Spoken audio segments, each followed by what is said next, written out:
اب یہ ذہن میں رکھیں کہ جب سے یہ سلسلہ چلا ہے تبلیغ کا، تو خود مصر میں بھی بعض لوگوں نے شیعت کو قبول کیا ہے کہ آپ کے سینٹر میں بھی فیملی آتی ہے. اسی طرح دنیا بھر میں کافی لوگ ہیں جنہوں نے بڑی تیزی سے شیعت کو قبول کیا ہے، تیونس میں، الجزائر میں، مراکش میں. اور یہ لوگ بڑے پریشان ہیں اس وقت وہابی. خود وہابیوں کے بقول کے قریے جو ہیں پتہ چلتا ہے سنی تھے اور سنی ہو گئے، اور بعض کے بارے میں سنی تھے اور شیعہ ہو گئے، اور بعض کے بارے میں پتہ چلتا ہے کہ سنی ہیں لیکن اب یہ کبھی بھی شیعہ ہونے والے ہیں. اور جو اصل ترین چیز ہے وہ یاد رکھیں فضائل اہل بیت ہے اور مظلومیت اہل بیت ہے. یہ جو بعض دفعہ لوگ سمجھتے ہیں فضائل اہل بیت کا کیا تعلق ہے، فضائل اہل بیت ہی سے ہم ثابت کریں گے کہ یہ اشرف الانبیاء حضرت محمد مصطفیٰ صلی اللہ علیہ وآلہ وسلم کے جانشین تھے، اور انہی جانشین کو قتل کیا گیا، انہی جانشینوں پہ ظلم کیا گیا. ہم ان مظلوم جانشینوں کے طرفدار ہیں اور اب ہم پہ ظلم کیا جا رہا ہے، یہ ہمیں بتانا ہوگا. اور اسی کام کے لیے جو ایک اہم ترین چیز ہے وہ ہے عزاداری.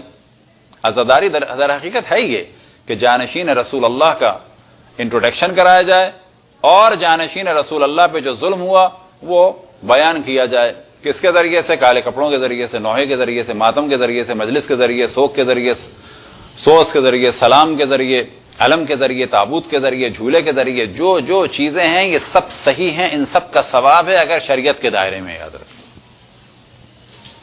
ہر چیز کا ثواب ہے اگر وہ کسی جانب توجہ دلاتی ہے. خود اہل سنت سے پوچھا جائے انہیں ہماری کیا چیز بری لگتی ہے؟ ماتم. کیا چیز بری لگتی ہے؟ جلوس. کیا چیز برا لگتا ہے؟ اور قمع زنجیر. لیکن سوال کیا جائے تمہیں یزید پلیت ملون کی حباست اور امام حسین کی مظلومیت کیسے پتہ چلی؟ کیا غدیر گلی کوچوں میں اتنی معلوم ہے لوگوں کو؟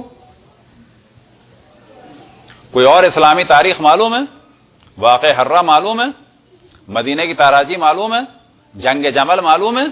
جنگ صفین معلوم ہے؟ جنگ نہروان معلوم ہے؟ کیوں لوگوں کو معلوم ہے گلی کوچے میں ہر جگہ کہ امام حسین کربلا میں مارے گئے؟ کیوں انڈیا میں لوگوں کو معلوم ہے کہ امام حسین کربلا میں مارے گئے؟ کیوں لوگ انڈیا میں جانتے ہیں کہ محمد صاحب کے نواسے امام حسین تھے جو مظلوم مارے گئے؟ اسی عزاداری کی وجہ سے. لہذا جو بھی چیز ہے جس کا تعلق امام حسین کے غم کو آگے بڑھانے سے ہے وہ سب کچھ صحیح ہے اگر شریعت کے دائرے میں. شریعت کے دائرے میں سے کیا مراد؟ اگر آپ لوگوں کو شربت پلاتے ہیں، پانی پلاتے ہیں، بالکل صحیح ہے. اگر کوئی حرام چیز پلائیں کہا جائے گا نا یہ صحیح نہیں ہے. ہر وہ چیز کے جو کربلا کو پروموٹ کرے وہ بہترین عبادت ہے، اور اس پہ پیسہ خرچ کرنا قطعاً اسلام کے دفاع میں پیسہ خرچ کرنا ہے، اور اس میں جان کا چلا جانا قطعاً اسلام کے لیے جان دینے کے برابر ہے. صلوات پڑھیں پر محمد والے محمد.